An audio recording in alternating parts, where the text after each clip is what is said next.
نحمده ونصلي على رسوله الكريم اما بعد فاعوذ بالله السميع العليم من الشيطان الرجيم من همزه ونفخه ونفثه بسم الله الرحمن الرحیم۔ نبی مکرم صلی اللہ علیہ وسلم نے ہمیں بہت سارے مواقع کی دعائیں ان سے آگاہ کیا ہے۔ یہ دعائیں سراسر ہمارے لیے فائدہ اور خیر پر مبنی ہیں۔ انہی دعاؤں میں سے دو دعائیں جن کا آج ہم ذکر کریں گے جو بہت ہی زیادہ آسان ہیں، اور یہ ایسی دعاؤں میں سے ہے جن کو ہم تقریباً ترک کر چکے اور چھوڑ چکے، اور وہ ہیں ایک دعا جب ہم مرغ کی آواز سنیں تو ہمیں پڑھنی چاہیے، اور ایک دعا جب ہم گدھے کی آواز سنیں تب پڑھنی چاہیے۔ یہ دونوں نبی کریم صلی اللہ علیہ وسلم نے اپنی حدیث میں بیان کی ہیں، اور ان دعاؤں کے پڑھنے کی وجہ بھی اللہ کے نبی نے بیان کی۔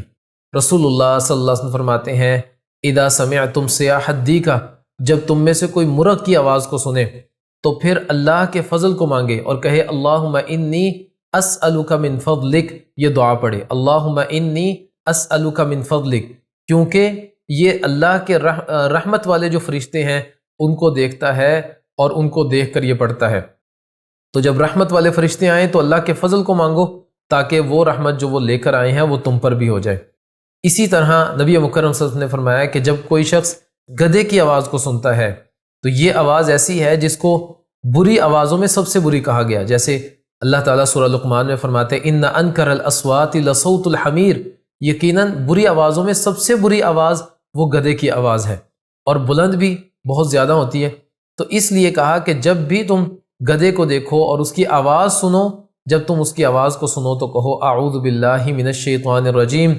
کیونکہ وہ شیطان کو دیکھتا ہے، یعنی جب بھی وہ بولے تو قریب قریب شیطان موجود ہے، اور وہ شیطان جو ہے وہ جب بھی آتا ہے تو وہ شر کو ہی لاتا ہے، شر کے علاوہ کسی چیز کو نہیں لاتا۔